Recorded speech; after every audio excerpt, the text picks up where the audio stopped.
মানৱ Chakraborty YouTube channel. আজি আপোনালোকক মই কৰোনা ভাইৰাছৰ বিষয়ে কিছুমান কথা ক'ম। মই নকওঁ, মোৰ বন্ধু পল নমস্কাৰ, অয়ন নমস্কাৰ, কল্প নমস্কাৰ আৰু পিতু নমস্কাৰ। এইকেইজনে ক'ব আৰু আপোনালোকক মই গাঁৱৰ মানুহবোৰক সজাগতা কৰি লৈ আপোনালোকক মই সজাগতা কৰিম। প্ৰথমে মই পললৈ এটা কুৱেশ্যন আছে, কৰোনা ভাইৰাছ কি? কৰোনা ভাইৰাছ মানে বিশ্বৰ এনেকুৱা ভাইৰাছ যে সকলো মানুহকে মৃত্যুৰ মুখলৈ টানি আনিছে। যে কাই মৰি সেইফালে গৈছে ক'ব নোৱাৰিম। আপুনি সুধিছিল মই কৰোনা ভাইৰাছ কি? এনচাৰটো হ'ল কৰোনা ভাইৰাছ হ'ল চীনৰ উখাৰ নামৰ এখন ঠাইৰ পৰা অহা এটা ভাইৰাছ। এই ভাইৰাছটো কিছুমান মানুহে চীনৰ এখন বজাৰৰ পৰা অহা বুলি সন্দেহ কৰা নাই, বা কিছুমান মানুহে চীনৰ কুবুদ্ধিও বুলি সন্দেহ কৰে, মানে বেলেগ দেশক মাৰিবৰ কাৰণে। যে কোনটো বা সঁচা আমি এইটো ভালকৈ ক'ব নোৱাৰোঁ, কিন্তু আমি যিবিলাক তথ্য পাইছোঁ তাৰ মাজতে এই দুটাই পাইছোঁ।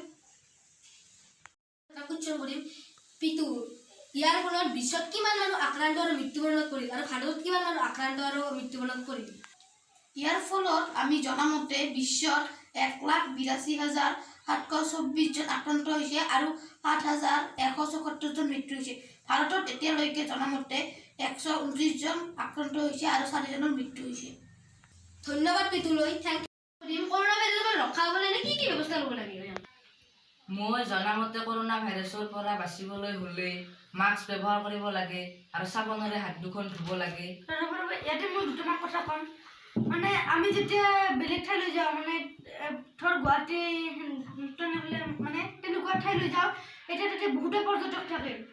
সেই পৰ্যটকৰ পৰা আমি 1 মিটাৰমান দূৰত থাকিব লাগে, কাৰণ সেই পৰ্যটকৰ গাতো মানে ভাইৰাছটো থাকিব পাৰে। সেয়েহে আমি 1 মিটাৰ দূৰত থাকিব লাগে। আৰু অসমীয়া প্ৰথমতে মানুহে বেলেগ মানুহক দেখিলে নমস্কাৰ দিব লাগে, কিন্তু আজিকালি হেণ্ডশ্বেক দিয়ে।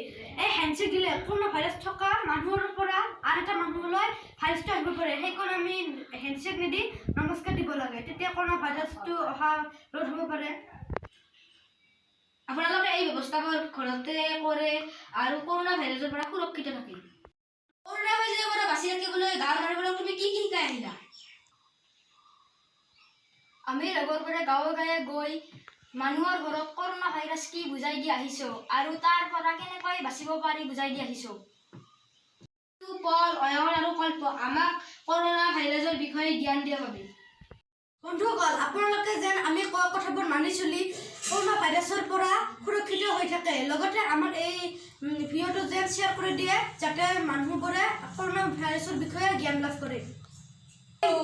Thank you, bye by.